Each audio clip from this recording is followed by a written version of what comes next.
और शिवराज जी अपने समय के उस समय के सभी सहयोगियों के साथ टीकमगढ़ आए और 21 तोपों की सलामी मेरे भाई को दी और मुख्यमंत्री की उपस्थिति में दी गई।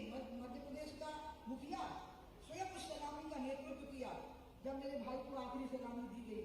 और वो क्षण ऐसा था जो आज तक मुझे भूला नहीं और हमारे टीकमगढ़ जिले के लोगों ने यह दृश्य कभी देखा नहीं था और शायद मध्य प्रदेश में किसी एक्स एमएलए को पहली बार सलामी दी हो कि कैबिनेट ने अपने विवेकाधीन के अधिकार का प्रयोग करके अपने विवेक के आधार का प्रयोग करके।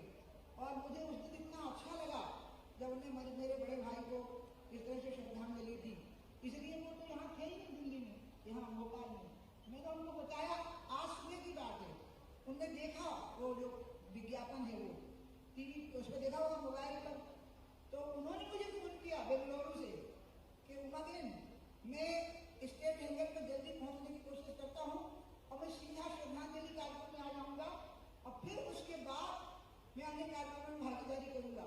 तो उनका भैया आप ऐसा करो, आप 5 मिनट आपको चले जाना, आराम से हाथ को धोना और फिर बाकी के काम देखना। वो सीधे आ गए हैं। मैं चाहूंगी हम सब उनका स्वागत करें सबसे पहले। भाई प्रभु सिंह जी सत्कार करें हमारे प्रदेश के मुख्यमंत्री और जिन्होंने अंत में मेरे बड़े भाई स्वामी प्रसाद जी की जगह ली मेरी जिंदगी में और मेरा जीवन का सबसे संतोष देने वाला निर्णय किया। वो निर्णय था पूर्ण शराबबंदी हुई है मध्य प्रदेश में, पूर्ण शराबबंदी। अब अगर वो ठीक से जमीन पकड़ेगी तो उसमें बहुत बड़ी भूमिका है आप लोगों की, एमएलए एमपीज की, लेकिन 2500 अहाते एक झटके में गिराए गए हैं मध्य प्रदेश के, जिसमें हजारों लोग एक दिन में लाखों लोग से बात करते थे। ये एक ऐसा ऐतिहासिक निर्णय है कि मध्य प्रदेश मॉडल स्टेट बन गया इस प्रकार की शराब नीति के लिए। और इसलिए मेरे बड़े भाई हैं स्वामी प्रसाद जी के स्थान पर हैं, आप लोगों से कहूंगी दोनों हाथ उठाकर इनको आशीर्वाद दीजिए। और मैं कहूंगी कितने थके आए सही में, बेंगलुरु से हवाई अड्डा और यहाँ का भोपाल का और सीधे कोई यहाँ आप आइए, 5 मिनट बोलिए, प्लीज उसके बाद आप घर जाइएगा, ठीक है? आइए।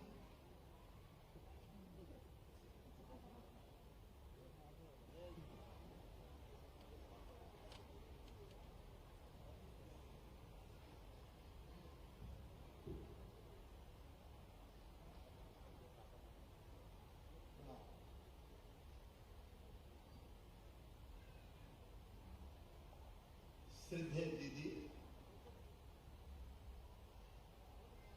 मनिका सिंह, हमारे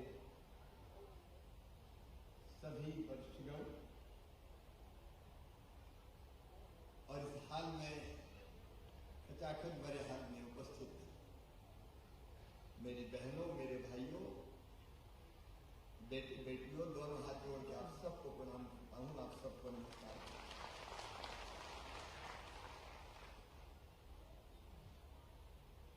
दीदी अनंत शक्तियों की भंडार, मौलिक चिंतक, राष्ट्रवादी विचारक, अपनी संस्कृति, अपने जीवन मूल्यों के लिए जरूरत पड़ती है तो अपनी जान को हथेली पर रख के भी वो संघर्ष करती है और सफलता प्राप्त करती है। एक जिद अच्छे काम की, एक जुनून ऐसा दुर्लभ होता है। और मैं अनंत शक्तियों की भंडार इसलिए कह रहा हूं कि मैं और वो, अगर ये कहूं कि उनके साथ में लगभग बचपन से काम कर रहा हूं कि अतिशयोक्ति नहीं है, क्योंकि मैं जब युवा मोर्चे में आया था तब दीदी ने राजनीति में प्रवेश किया। मैंने व्यासपीठ पे जब वो बैठती है तो एक साधारण व्यक्ति नहीं रहती, अदृश्य शक्तियां उनमें आ जाती है और ऐसा लगता है जैसे सरस्वती मां स्वयं हमको संबोधित कर रही हो। ये अद्भुत है सर। उसके पहले मैंने बाल सुलभ क्रीड़ाएं भी उनकी देखी। देश और प्रदेश की राजनीति में सचमुच में उनका बहुत जबरदस्त योगदान है। 2003 में दिग्विजय सिंह की सरकार को उखाड़ के फेंकने में सफलता अगर हमने प्राप्त की थी तो दीदी के नेतृत्व के कारण। कई कामों की दीदी ने नींव रखी, विकास की ओर उनको आज तक आगे बढ़ाने के हम लोग प्रयास कर रहे हैं। मैं ये बात इसलिए कह रहा हूं, आप सोच रहे होंगे कि भाई साहब की पुण्यतिथि है, उनको श्रद्धा सुमन अर्पित करने आए हैं, लेकिन मैं इसलिए कह रहा हूं कि दीदी को इतना बड़ा बनाने में अगर किसी एक व्यक्ति का योगदान है तो वो है स्वामी भाई साहब। कई बार महान काम जो करते हैं वो हमें दिखाई देते हैं, लेकिन उनके काम करने के पीछे उनके जीवन को संभालने वाले, गढ़ने वाले, उनकी दिन और रात चिंता करने वाले, जो अपने आप को खपा देते हैं, वो कभी दिखाई नहीं देते। स्वर्गीय स्वामी प्रसाद लोधी जी वो नींव के पत्थर थे जिन्होंने उमा जी के लिए अपनी पूरी जिंदगी खपा दी, उनके व्यक्तित्व के विकास के लिए। मैं जाति से नहीं कर रहा, उनका एक ही लक्ष्य रहता था, उमा दीदी कैसे और आगे बढ़कर काम करें, और जैसे पिता पुत्री के लिए करता है।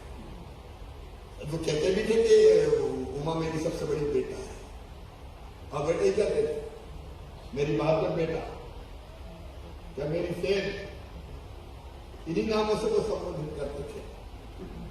ऐसा समर्पण किसी व्यक्तित्व को तैयार करने के पीछे सचमुच में बहुत दुर्लभ होता है, जैसा स्वामी भाई साहब ने किया था। चाहे वो बचपन से प्रवचन करती होती थी, उनकी चिंता करना, देखभाल करना, कार्यक्रमों का आयोजन, उसके पीछे स्वामी जी का पूरी तरह से समर्पण था, 100% समर्पण। और इसलिए मैंने उल्लेख किया कि उमा दीदी तो है ही, लेकिन नींव के पत्थर मंदिर के शिखर के लिए अगर बने तो स्वामी भाई साहब बने। इसलिए मैं उनके चरणों में श्रद्धा के सुमन अर्पित करता हूं। देखिए, तपस्या छोटी नहीं है, ये तपस्या छोटी नहीं है, आसान भी नहीं है। अपनी पूरी जिंदगी खपा देना, पूरी जिंदगी लगा देना। और वैसे भी अगर हम देखें तो उनके व्यक्तित्व के अनेकों पहलू थे। वो बहादुर थे, वो जुझारू थे, वो जिद्दी थे, जुनूनी थे, और सार्वजनिक जीवन में उनकी अपनी भूमिका थी। चाहे लोधी समाज संगठन का मामला हो या अन्य समाजों के लिए भी काम करना हो, स्वामी भाई साहब ने उस काम को भी बहुत मेहनत और बेहतर तरीके से करने का संकल्प लिया था।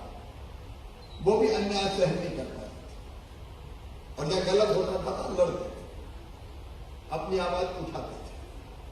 बड़ा मलहरा से वो विधायक भी रहे, वो निगम के अध्यक्ष भी रहे, और मैंने देखा जब वो अंतिम सालों में 9 साल शायद लगभग कॉमन की स्थिति में 8 साल कॉमन की स्थिति में रहे थे। और वैसी स्थिति में भी जब दीदी सामने आ जाती थी तो उनके चेहरे पर प्रसन्नता झलक जाती थी। ऐसे स्वामी भाई साहब को अगर राज्य सरकार ने कोई सम्मान दिया था तो कोई बड़ा काम नहीं था। उनने उमा दीदी के रूप में मध्य प्रदेश को और देश को जो रत्न दिया है, उस रत्न को गढ़ने वाले स्वामी भाई साहब का सम्मान करना हमारा कर्तव्य था। और इसलिए कोई ऐसा नहीं कि कोई आउट ऑफ वे जाके कोई काम किया हो, उनके जो रत्न रहे, जिंदगी उन्होंने पूरी खपाई, ये उनका सम्मान था। वो हमेशा हमको याद आते रहेंगे। लेकिन दीदी भी आती, स्वामी भाई साहब ने दीदी की देखभाल की, और नित्या की और बेटा माधव उनकी जिस ढंग से देखरेख कर रही है, शायद उनको कभी अपने माता पिता की कमी दीदी ने महसूस नहीं होने दी। ये अद्भुत है सच। और इसलिए आज का ये कार्यक्रम उस व्यक्तित्व के सम्मान का और श्रद्धा के सुमन अर्पित करने का कार्यक्रम है जिन्होंने अपने लिए अपनी जिंदगी ऐसी नेता के लिए, ऐसी सामाजिक कार्यकर्ता के लिए खपा दी जिनने देश को बहुत कुछ दिया है और बहुत कुछ देने वाली है। मुझे पूरा विश्वास है। और बेटा और बेटी की क्या हमारे बीच में स्मृति है स्वामी भाई साहब की और दीदी के आशीर्वाद से, उनकी देखरेख में मुझे पूरा विश्वास है कि वे बहुत बेहतर काम समाज के लिए भी करेंगे और देश और प्रदेश के लिए भी करेंगे। मेरा इनको आशीर्वाद। भाई साहब के चरणों में मैं श्रद्धा के सुमन अर्पित करता हूं। उन जैसे जुझारू व्यक्तित्व बिरले ही देखने में आते हैं और दीदी को मैं प्रणाम करता हूं कि जितनी शिद्दत से उन्हें भाई साहब की सेवा की वो भी अद्भुत है सचमुच में। 8 साल ऐसी स्थिति में उन्हें भाई साहब की जैसी सेवा की वो भी अद्भुत है। दीदी आप मध्य प्रदेश के लिए और देश के लिए एक अमूल्य निधि है। आपका आशीर्वाद हम सबको मिलता रहे और आप समाज सेवा के काम अनेकों माध्यमों से राजनीति सहित करते रहे। यही आपसे निवेदन है। स्वामी भाई साहब के चरणों में प्रणाम। आपको भी प्रणाम।